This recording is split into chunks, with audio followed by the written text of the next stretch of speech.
Tennessee WildCast is live on the air with the latest on hunting, fishing, boating, and all things outdoors. Make welcome your host, drummer and outdoor expert novice, Jason Harmon.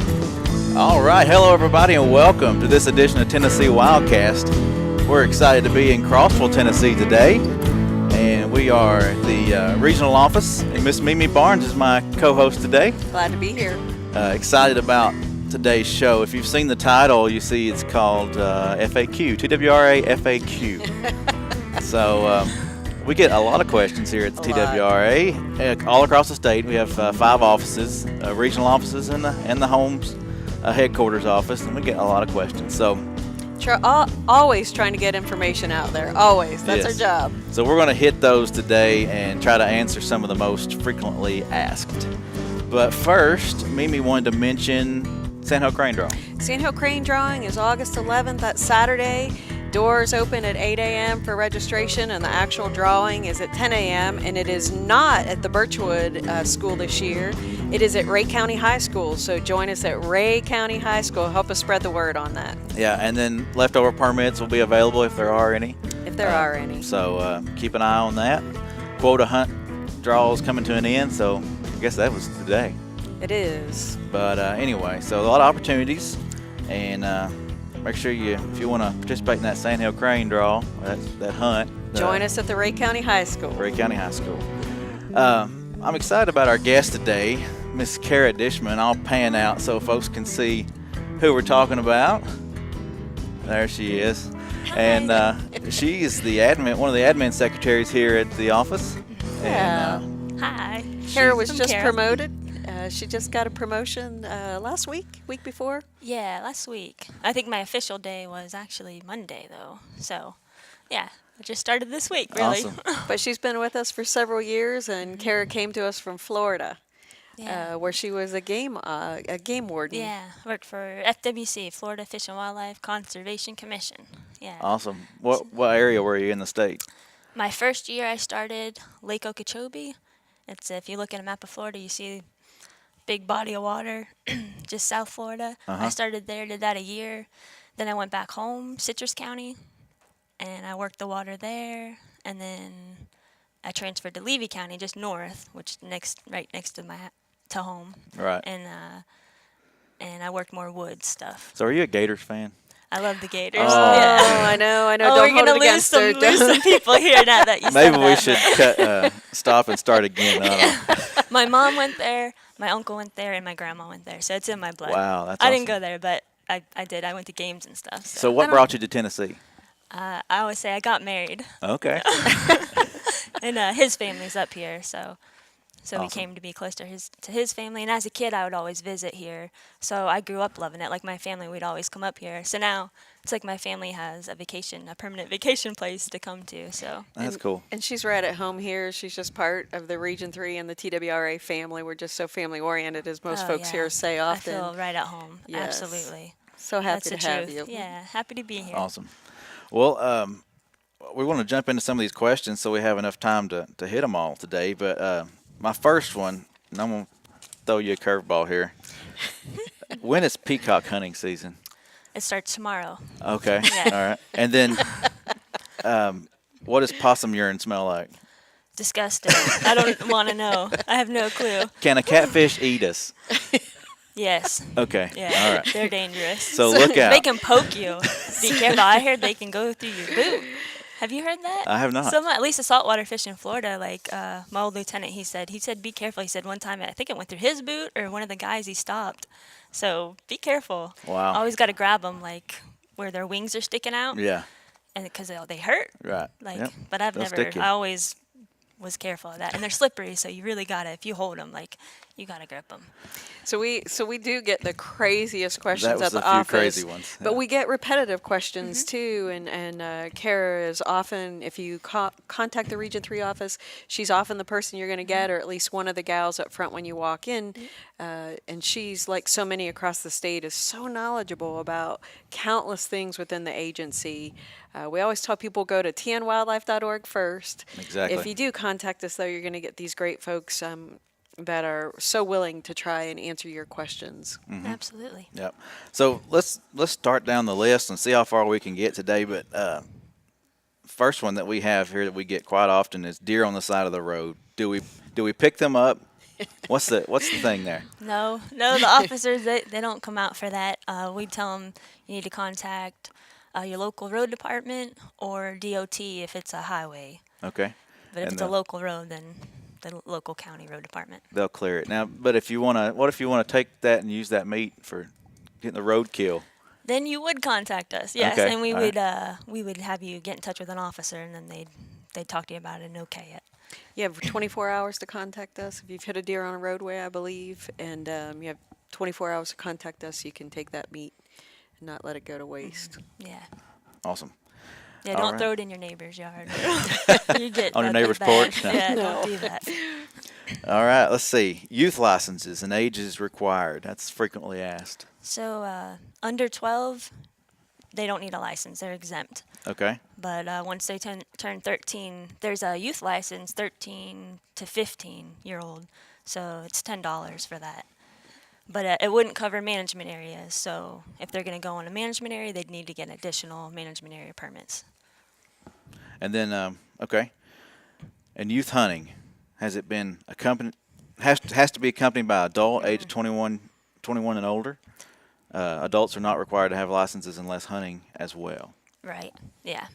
So make sure you got somebody to take control of that firearm. Yeah, make sure there's an adult with the child. Yeah, can take immediate control. Exactly. Do they have to be hunter ed certified? The adult? No, they don't. No, but the child has to have it. Okay. Yeah, I'm pretty sure on that one. And like we With said, the if we adult. say something here that ain't right, check Yeah, your hunting guide. like if once the child turns 10 years old, they have to take the hunter ed. Right. Yeah. Okay. Mimi, take that next one, please. So non-hunters accompanying a hunter on a non-quota hunt or private land. We often get asked, can I go with someone? I just want to watch them hunt. Do I need a license? No, you don't need a license unless you're planning on hunting. Anything? I'm going back. Sorry, I'm going back to that other one with the hunter ed. I think what I was mistaken on was with the license. With the adult needs to have, they don't have to have a hunting license, but I think they do need hunter ed. Hunter ed Just certified. to clarify that, yeah. Yeah, But okay. We'll clarify that too. 21 years or older, hunter ed certified.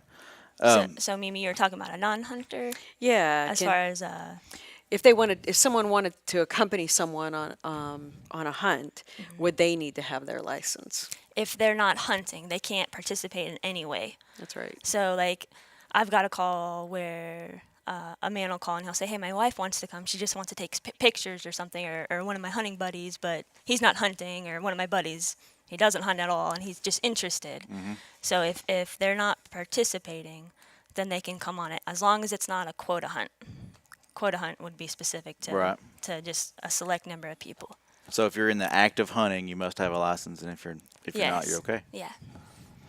And then a big one that we get a lot is about carrying a handgun on a WMA. You want to talk a little bit about that? We can jump into. So you can carry a handgun on the WMA. If you're going to conceal it, it has to be you have to have the concealed weapons permit. And if you're going to open carry, you can open carry. If you don't have a concealed weapons permit, but you want to have a firearm on your side, it has to be open carry. That's like a House Bill 45 that they instated a few years ago. So that's like a federal law. Yeah, and that's we get that one a lot. I assume that information's on our website too, but we'll make sure that it is. Most of the questions that we receive can be found at tnwildlife.org. We're constantly reminding folks Right. of that. We do get messages on Facebook, and you're welcome to message us or call an office. But sometimes, especially if it's outside of normal working hours, you can find that answer really quickly at tnwildlife.org. Yeah, and we're updating our website all the time. The hunting season summary is out there right now. One question we were going to get to, we'll get to it right now, is the hunting guide. When will it be out? That's a question we get a lot. And that's going to be out definitely within the next couple of weeks. we'll have that out to you, and you can pick it up in stores or in your regional offices. But we'll have it on our website. Yes. As soon as we have the digital copy, so that won't be long at all. And that's really cool because any smartphone, you can pull up that hunting guide right on your smartphone. You don't have to contact an office. You don't have to wait on the phone for that information. You can pull it up right on your smartphone, which is pretty cool. And speaking of the smartphone, we got the app. You can download the app and buy licenses and check the guide and all that through the app as well. So makes it real easy. The digital world of internet and all that, it's awesome. Makes it easier. Yeah. It sure does. Nothing like sitting in a tree stand and having a question and being able to ask Siri. Yeah. Right. Exactly.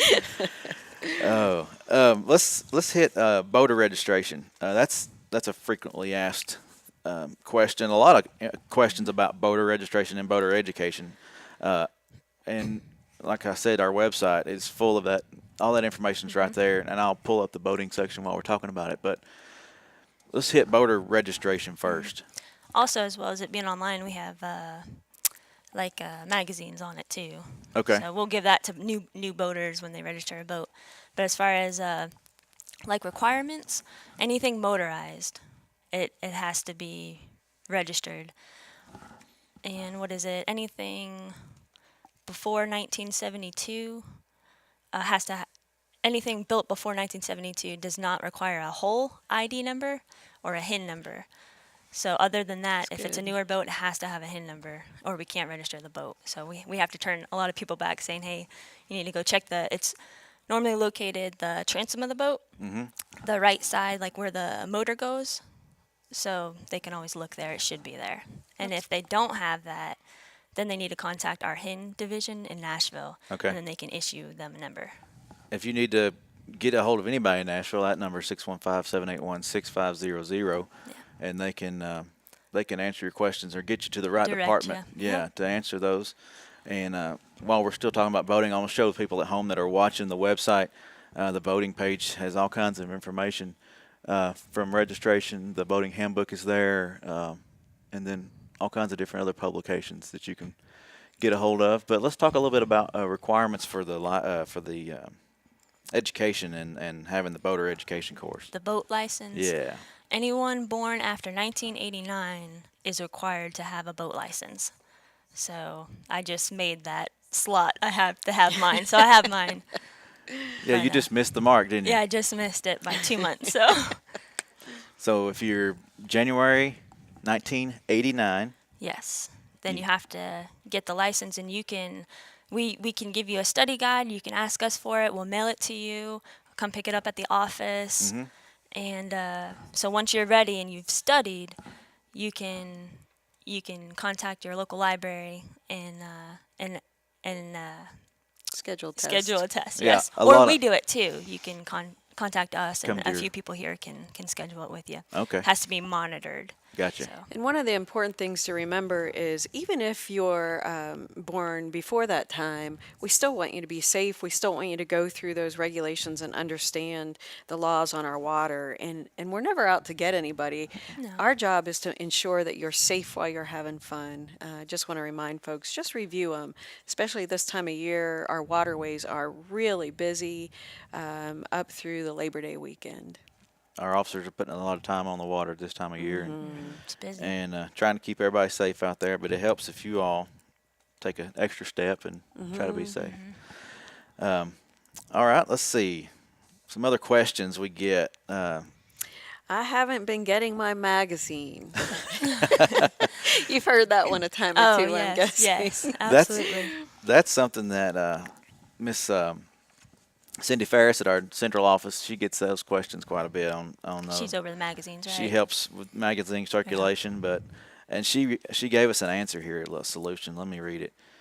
If they have moved and didn't update their account, that will cause a non-delivery because last year we added or current resident on the mailing label. So you got to update your address in the system, or it's going to go to the current resident. And they can be a lifetime license holder, but they might not have their sportsman's license, and you have to have that sportsman's license in order to receive that magazine. Right. So even if you're a lifetime license holder, you're not going to automatically get the magazine. But you can get a subscription is what I'm reading too. So you can order a 1 year, 2 year, 3 year subscription if you want to get the magazine. And it's a great Right. magazine. I Yeah, enjoy it every it's time. awesome. It's Absolutely. a lot of fun. So one of the big ones too, that the injured and orphaned wildlife, and do we help relocate or trap wildlife that might be problems? So let's hit a little bit on that. There's a lot of avenues there. There's so much to say about it. There's so much, especially this time of year. We just tell folks, please don't steal wildlife. Leave that fawn out there. Does hide their fawns. They hide their baby. They only visit a couple times a day to feed them. Really, the security of that animal is just to lay hidden, and many times it's around our homes. So people see it and they automatically think it's orphaned, but Yeah. it's not. No. So we tell people just leave it where it is and leave the location, because if a human's present, that doe's not going to want to return. And mom doesn't stay around because the same thing, right? They can smell Yes, mom. That's right. So that's why she leaves them. Yeah, we get phone calls or even messages on Facebook about people, a doe coming towards their dog, and that makes us really nervous. Keep your dog on a leash, walk it during the daytime just to make sure that doe's not going to come out to protect her fawn. Yeah. You have it injured. Don't want your animal to get injured. What about Protect 'em. baby birds falling from the nest? We get The a ton same of phone calls. thing, yeah. Leave them, unless they're injured. If there's an injury or something, or mom's definitely not taking care of it, then there's rehabilitators. But the best chance for that animal is to be left in the wild. So this time of year, if the bird falls from the nest and it's pink and it doesn't have any feathers, the best thing to do is put it back in the Yeah. nest if you can reach the nest. This time of year, though, we get these phone calls about fledglings. Folks don't know that it's the first time that bird's leaving the nest. Parents are really good about taking care of them and following them and Yeah. ensuring their safety. The best thing to do is leave that fledgling. It's going to make its way to a safe location. We had that here, actually. I don't know if you saw that one. The robins? Yeah, I did. Yeah, there was a little baby, and it fell out, and it had its feathers and all that, and you could see it starting to fly. But yeah, it's still been around. I think finally it left this week. I haven't seen it, so and it was fine. Real common, and people also are constantly asking for our officers to come out.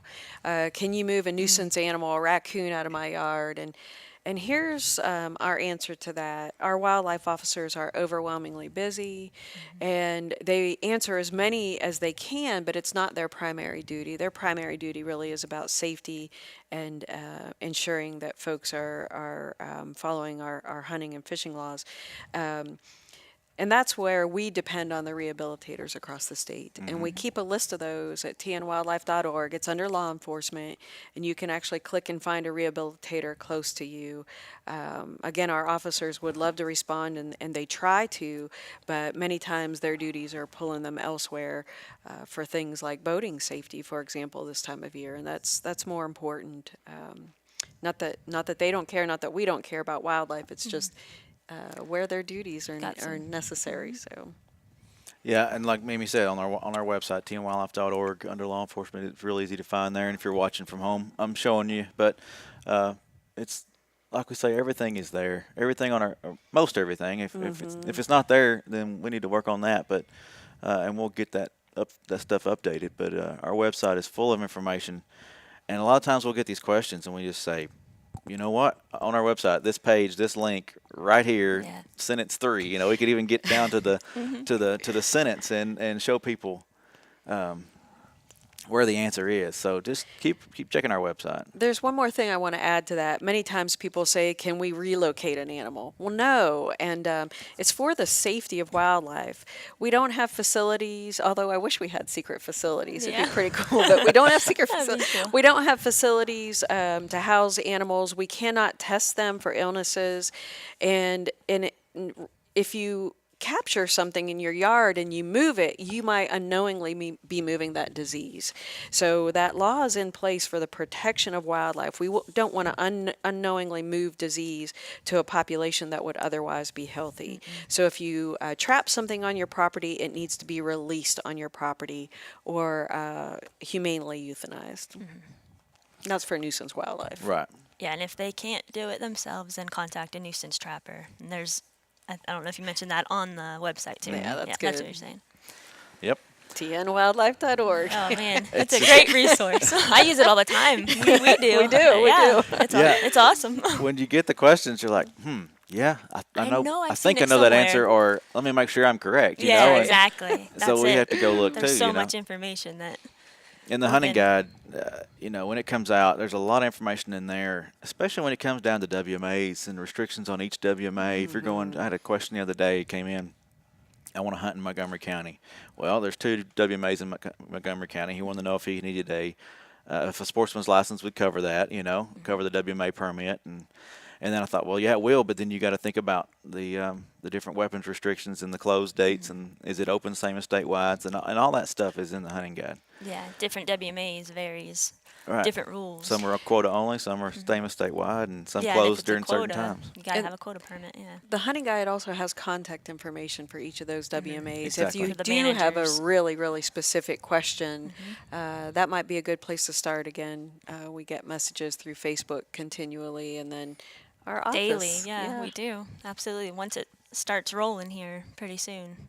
And it will. Yeah, yeah. And speaking of Facebook, we're live on Facebook right now. Oh, Yeah, Did I thanks tell you for we were going following us. live? I assumed. Yeah. So anyway, we're live on Facebook right now, and we've got quite a few comments coming in, and we'll get to those, and we'll answer those as soon as we can. And thank y'all for tuning in out there. So Yeah, we really appreciate everybody Yeah. following us on Facebook. It's a great way for us to get information about the countless good things that take place with TWRA across Exactly. the entire state. and we're always trying to get to those private messages and in the comment sections and stuff too. So we're trying to answer those questions as soon as we can. And you're welcome to keep sending in questions through Facebook. And then if calling our offices, will probably get a quicker answer just because we're not on Facebook 24/7. But call your regional office or message us on Facebook. We'll try to answer what we can. So well, Go ahead. No, you go. I was going to say, one of the other questions that we're seeing a lot this time of year is, when's a hunter safety class going to be offered in my county or in a particular county? How would you respond to that, Cara? Well, I would look it up for them, and I look it up on the website. Again, tnwildlife.org. The hunter education, hunting, then hunter education classes. It's real And then easy. you just yeah. plug in the zip code, and it just depends on when an instructor has a class going. It varies. Like, it can change within a week, that they're going to Yeah. have a class. So you just got to keep looking. It updates. So if they don't see one in their Frequently. county, check again in a week, just to ensure Yeah. that if it's been added, then you'll see it. Exactly. Yeah. And then that's how you register, too. There's a register button once you find a class. Who needs that hunter education course?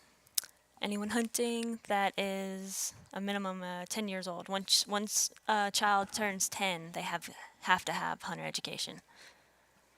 It's good information. And to know. they can start at 9. They can't be younger than 9 to take the class, but a 9-year-old could take it and just knock it out. And if they can't get into a class, there's what do you call that? It's like the hunter education. It's an exemption. It replaces the need. Oh, that's the apprentice license. The apprentice, yeah, exactly. Apprentice. So I think that'll exempt you. It was a year. Now I think you can It- get it multiple years. you can get it up to 3 years, Okay. but you have to get it each year. It'll expire. Right. Yeah, it's So- It's like 3 consecutive years. You have to get it back to back. right. And then once that's up, you have to take a class. Well, one thing I've been thinking about while we're sitting here, what's one of the craziest things? We got a few more minutes here. What was one of the most craziest things you've heard or questions you've received? Well, I got 2 good ones. And one of them was they called. It was a gentleman, and he said that he had seen a pterodactyl in the sky. So I don't know, like he was reporting it, and he even said, "I know this sounds crazy," so I almost believe him. But he said it wasn't the first time that he had seen it, and I think his wife has seen it, and a neighbor has seen it. I think it's somewhere here in Cumberland County too. So. And the best we could tell was probably a blue heron. Yeah, which it's probably just a bird or something, or an airplane. Who knows? I don't Could have been know. a Sandhill Crane flying over me. Yeah, it was probably a Sandhill Crane or a whole bunch of them together. And it looked like one big one. Yeah, it looked like one big one. Yeah. And you were telling me earlier that there was a special permit available. Maybe? Yeah. Oh, somebody asked. It wasn't me, but Brenda York. She just retired this year, but she was telling me about how a guy called and he asked if he wanted to get a Sasquatch permit. He said, I need a permit for Sasquatch, that he wanted to go and get Sasquatch. She was like, what do you, like, she was like laughing, she said he was serious. So we don't have a Sasquatch permit, but if you want one, I will issue one. Okay. I will issue you a personal one. Maybe we should create a page under hunting. Yes, absolutely. That would be, like I told y'all, like, Sasquatch. yeah, I think other states do it, so. Oh, really? Okay. Yeah. And we do get many times we get pictures sent to us. Can you identify this animal? And a lot of times, honestly, it's a house cat, or just yesterday someone sent us a picture of a huge dog track.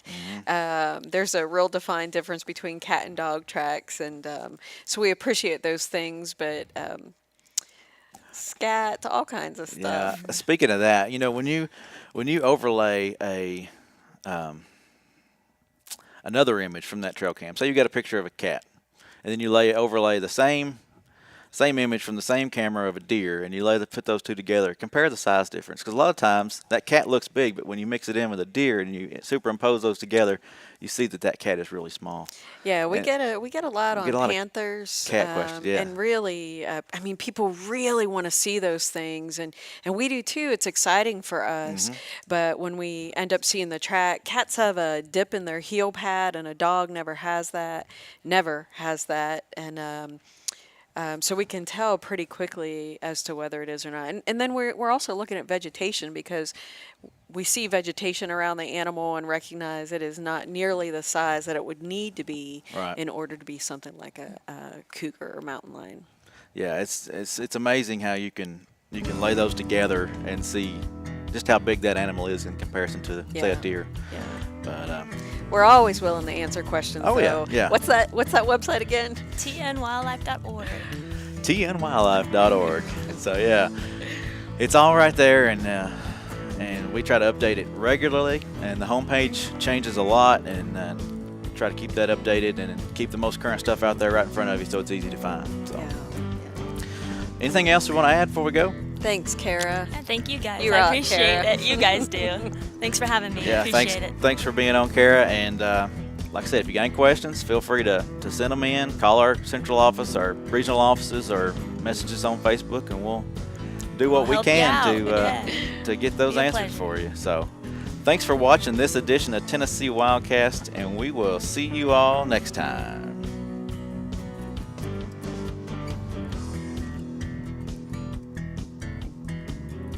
Thanks for tuning in. Stay connected with TWRA by visiting our website at tnwildlife.org and follow us on Facebook, Twitter, and Instagram. Hey, it's all about Tennessee wildlife. It's what we do. Tennessee WildCast will be on the air again next week. We'll see you then.